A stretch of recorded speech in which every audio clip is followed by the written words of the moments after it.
Hello guys आमे आज गोटे सुंदर जगह बुलवाक जाऊँ। सुंदर जगह माने माँ सारला मंदिर। किछि दिन तले ना मो मने मने माँ को देखी भावुली कि एत दिन है कटक रहीकि भुवनेश्वर रहीकि केबे माँ को पाक जाइनी।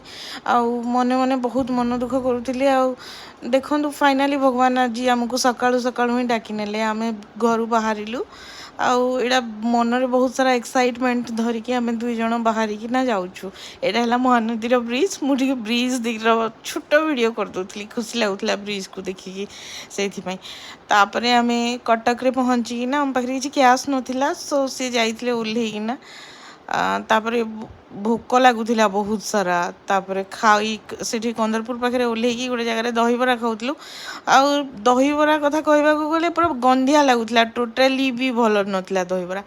तापरे आमे रोड रे जाऊलु बहुत सुंदर रोड सतरे माँ सारला को जीवाई कि जो रोडटा आम फाइनाली पहुँची गलु। देखु आईटा माँ को मंदिर जो मैंने भी देखी ना देखु आ बहुत सुंदर मंदिर। मु तो पूरा बहुत इमोशनाल गली भगवान को देखिकी। आ से नना भी बहुत आमको सुंदर कि नहीं पूजा कले। बहुत भल नना से नना सीरियसली।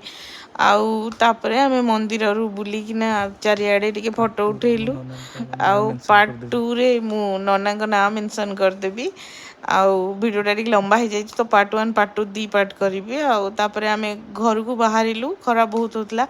फाइनाली एतिकी कहबी शेष कि माँ सारला समस्त जगत भल करंतु।